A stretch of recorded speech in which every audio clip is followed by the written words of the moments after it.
Beneath the shifting sands of Egypt, archaeologists have uncovered something astonishing. The fabled Labyrinth of Hawara, a sprawling underground maze long dismissed as legend, may finally have been found. Recent explorations using cutting-edge technology have revealed hints of vast chambers and corridors hidden below the desert floor. This lost labyrinth, once rumored to hold pharaonic secrets and even sacred crocodiles, is coming to light, and it's more awe-inspiring and spine-chilling than anyone imagined. For over 2 millennia, stories of the Labyrinth of Hawara captivated historians and explorers. The Greek historian Herodotus, writing in the 5th century BCE, described a colossal complex near the Fayum oasis that defied comprehension. According to his account, it boasted 3,000 rooms, half above ground and half below, with a bewildering layout that he was only allowed to partially see. Priests refused to show him the lowest chambers, saying they housed the tombs of the kings who built the labyrinth and of the sacred crocodiles. He wrote of roofed courts and endless stone corridors adorned with carved figures and white marble pillars, architecture he deemed greater than human. Herodotus was awestruck, claiming this structure surpassed even the pyramids in grandeur. By all accounts, it was a true wonder of the world, a work beyond description that one could hardly believe was the work of men, in the words of the geographer Strabo. The weathered pyramid of Amenemhat III at Hawara now appears as a crumbling mound of mud brick, giving little hint of the extraordinary labyrinth that once lay at its foot. Yet over the centuries, the labyrinth did not survive intact. Its grand halls were gradually torn apart, its stones quarried by later civilizations, and a 13th century canal cut through the site, flooding what remained. Before long, all that was left were scattered ruins and the memory of a magnificent maze. The trail of clues went cold for ages, until the late 19th century. In 1888, archaeologist Flinders Petrie made a breakthrough at Hawara. Digging near Amenemhat III's pyramid, he uncovered the stone foundations of an immense building, proof that the legendary labyrinth was real. In fact, the layout Petrie uncovered spanned roughly 300 by 120 meters, indicating a structure of colossal scale. Petrie even discovered statues of Amenemhat III and the crocodile god Sobek amid the ruins, confirming that this site was indeed the colossal complex described by Herodotus. He even came across cartouches of Amenemhat's daughter Sobekneferu, suggesting that this queen added her own touches to the labyrinth's decorations. One of Petrie's most shocking finds underscored the labyrinth's eerie reputation. The site was littered with mummified crocodiles. Petrie's team unearthed dozens of them, from 15-foot adult beasts to tiny hatchlings. Some were even dummy crocodile mummies, bundles of reeds with a crocodile egg or bone inside, likely devotional offerings to the crocodile god. This bizarre crocodile cemetery fulfilled Herodotus's account of sacred crocodiles, revealing that Hawara had become a major cult center of Sobek in later times. But even after this triumph, most of the labyrinth still lay out of reach. High groundwater in the region had submerged the lower chambers, putting much of the maze literally underwater and off-limits. For decades, any attempt to reach these buried chambers was defeated by flooding and mud, leaving the puzzle unsolved. The lost labyrinth lingered as a tantalizing mystery, confirmed to exist, yet concealed by sand and water, awaiting modern solutions. Only now, in the 21st century, has technology begun to unveil Hawara's secrets. Ground-penetrating radar and satellite scans have detected the outline of an enormous rectangular structure beneath the sands, a grid of walls and rooms matching the labyrinth's legendary layout. In 2023, a study confirmed these findings, revealing extensive underground chambers exactly where the maze was long said to be. Herodotus's mythical maze was no myth after all. Science is finally catching up to ancient history. Now, a new generation of researchers is preparing to do what no one has done for millennia: enter the labyrinth itself. Plans are being proposed to pump out the water and carefully excavate the sunken halls. In the meantime, experts are using the scan data to create virtual 3D reconstructions of the complex, digitally mapping its two-level architecture.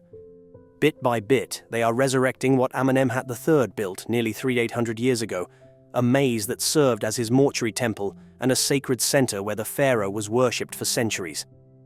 Egyptologists believe that fully uncovering this site could dramatically alter our understanding of ancient Egyptian civilization. What will emerge when the labyrinth is finally penetrated? The possibilities are both thrilling and eerie. There may be royal sarcophagi down there, sealed for nearly 4 millennia, or caches of papyrus scrolls that could rewrite ancient history. Indeed, some speculate that the labyrinth's deepest chambers might hold archives from Egypt's earliest dynasties, knowledge hidden away in a gigantic vault.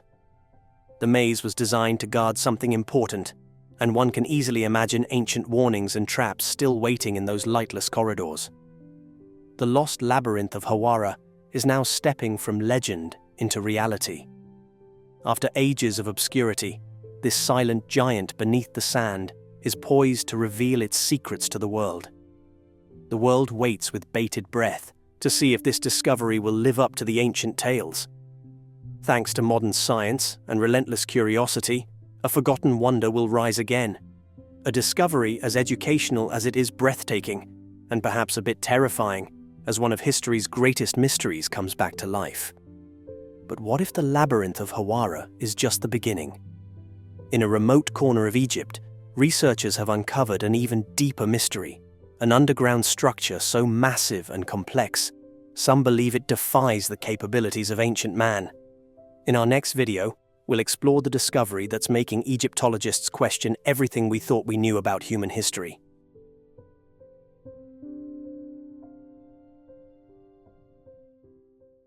For people that haven't heard of the Labyrinth, it was one of the ancient wonders of the world. Like, this was described by Herodotus and Pliny the Elder and Strabo and all these historical figures that saw it. Herodotus described it as exceeding in splendor and wonder that of the pyramids. Like, this was the Labyrinth was this sort of 1,000-room structure that was supposedly just absolutely magnificent. You could have fit all of the temples of Karnak and Luxor and all of the temples of Egypt into its footprint. That was just lost to the sands of time. We've never known where it is or what it is. And it would be like a pyramid. It would rival the Great Pyramid, for sure, if we were to find it. But it turns out we found it.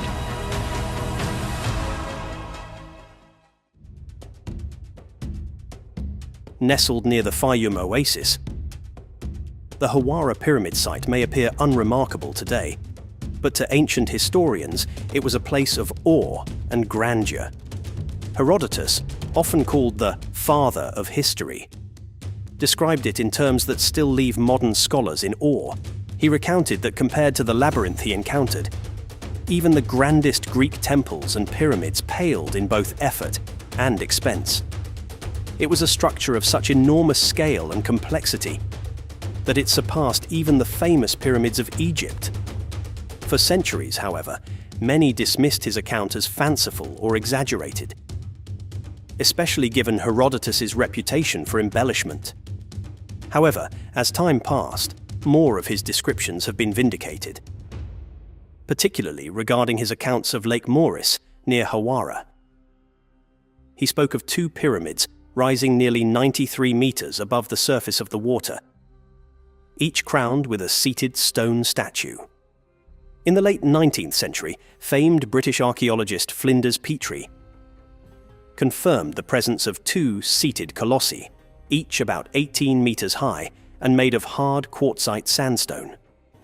This discovery was one of many that would lend credence to Herodotus's words. The site of the Hawara pyramid holds far more than just these statues.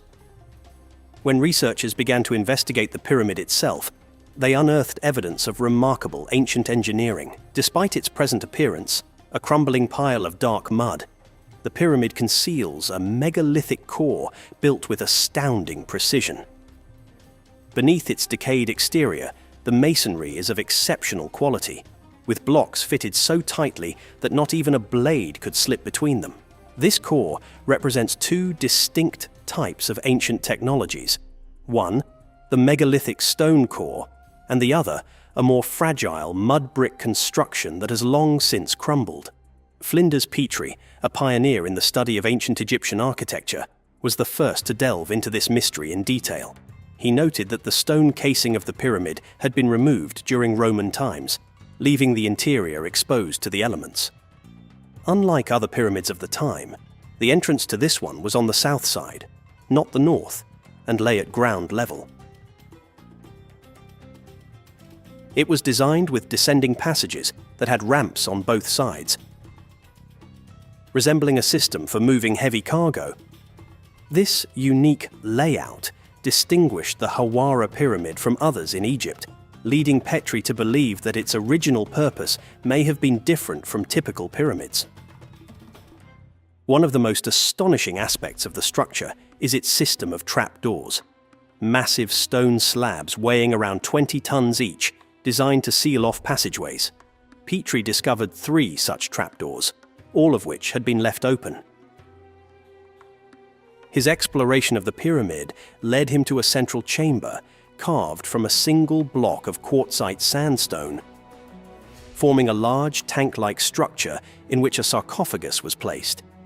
This colossal monolith, weighing over 110 tons, had been hewn with such precision, Petrie marveled at the technical skill required to carve and place such an enormous block of stone into a carefully excavated hollow. What truly puzzled Petrie, however, was the design of the tomb itself. There was no visible entrance, and the only way the pharaoh's body could have been placed inside would have been during the construction of the pyramid. Even more curiously, no inscriptions were found inside the chamber or on the sarcophagus, a rarity for a royal tomb. Instead, Petrie found only traces of charred bones, charcoal, and remnants of burnt diorite, suggesting that whatever had once been inside the sarcophagus had been deliberately destroyed by fire. The mystery deepened when Petrie examined a second sarcophagus in the chamber, one that appeared to have been added after the pyramid's construction. This later addition was smaller and lacked the technical precision of the original sarcophagus, raising questions about the purpose and timeline of the additions to the tomb. It was as though the pyramid had been used for multiple, distinct purposes over time, each contributing to its enigmatic history. While Petrie focused on the pyramid, he also uncovered evidence of a much larger structure nearby. The legendary Labyrinth of Egypt, which had long been mentioned in ancient texts. Herodotus had described it as a massive complex of 3,000 rooms, arranged in a maze-like formation, some above ground and others below. He was forbidden from entering the underground chambers, as they were said to house the tombs of kings and sacred crocodiles. Yet what Herodotus saw above ground left him awestruck, and later historians would echo his astonishment. Strabo, a Greek geographer who visited the site centuries later, described the labyrinth's monolithic ceilings and walls, each constructed from enormous slabs of stone. When Petrie began excavating the area in front of the Hawara pyramid, he uncovered evidence of this labyrinth beneath the remains of a later village. Beneath the village, he found layers of stone chips and fragments, the remains of what had once been an enormous stone structure. He concluded that this was indeed the foundation of the fabled labyrinth. His findings aligned with the ancient accounts. The structure was so large that, as he noted, it could have contained the temples of Karnak and Luxor within its boundaries. However, the labyrinth had long since been destroyed, its stones quarried and repurposed by later generations. All that remained were the foundations and fragments, a ghost of the massive structure that had once stood there. And yet, despite the extensive damage, Petrie's findings suggested that this labyrinth had been far more than just a building. It was a monumental work of engineering and architecture that had once awed the ancient world. As we delve deeper into the mysteries of Hawara, it becomes clear that this site still holds secrets waiting to be uncovered. The labyrinth described by Herodotus, Strabo, and other classical writers may not be entirely lost. In fact, modern technology has revealed tantalizing clues that suggest much of it may still lie hidden beneath the sands, waiting to be rediscovered. In the 21st century, new technologies have allowed researchers to explore the Hawara site in ways that Petrie could only have dreamed of. Ground-penetrating radar and other advanced tools have given archaeologists the ability to peer beneath the surface without disturbing the ancient ruins. One such expedition in 2008, led by the Mataja project, a team of geophysicists, used radar technology to investigate the area beneath what Petrie had identified as the foundation of the labyrinth. What they discovered was nothing short of remarkable: a vast network of walls and chambers buried deep beneath the surface. Their findings suggested that what Petrie had thought was a foundation might actually have been the roof of the labyrinth, which could still exist underground. The radar scans revealed a grid of rooms and passageways at depths of 8 to 12 meters, confirming the existence of a colossal structure that matched the descriptions given by ancient historians. Despite the significance of these findings, the news was met with unexpected resistance. Egypt's Supreme Council of Antiquities, led by Zahi Hawass, requested that the results be withheld from the public, citing concerns about national security. The Mataja team faced delays and obstacles, but after 2 years, they were finally able to publish their report. Their findings supported the ancient accounts of a labyrinth that was far larger than any temple known in Egypt, a structure that had remained hidden beneath the sands for millennia. The labyrinth's complexity and scale raised even more questions about its purpose. Why would such an enormous structure be built underground, and what was it used for? Some researchers speculated that it could have been a secret repository, a place where valuable artifacts or knowledge were stored. Others suggested that it might have served as a ceremonial or religious center, its labyrinthine corridors and chambers designed to disorient and awe those who entered. One of the most intriguing aspects of the labyrinth is its apparent age. The orientation of the structure, which is tilted by 20 to 25 degrees compared to the nearby Hawara pyramid, suggests that it may be much older than the pyramid itself. If this is true, it raises the possibility that the labyrinth predates the pharaohs and could be a relic of a much earlier civilization.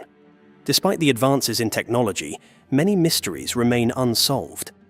The subterranean chambers have yet to be fully explored, and no one knows what lies within them. Could the labyrinth still contain treasures or texts from an ancient era? Could it hold clues to the origins of the Egyptians or even earlier cultures that inhabited the region? For now, these questions remain unanswered, as the labyrinth remains buried beneath layers of earth and time.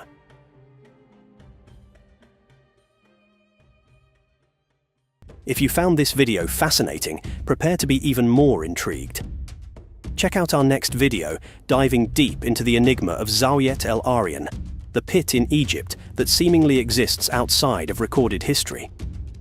We'll explore its mysterious origins, the baffling precision of its construction, and the theories surrounding its purpose. Get ready to journey into a truly perplexing piece of ancient Egyptian history. You're looking at the limestone interior of the Abu Ruwash pyramid, and this is the core, and we can descend into the core in this unique structure, unlike the other pyramids. Oh my god, what's this? Wow. Very deep pit. That looks to me like a boat pit.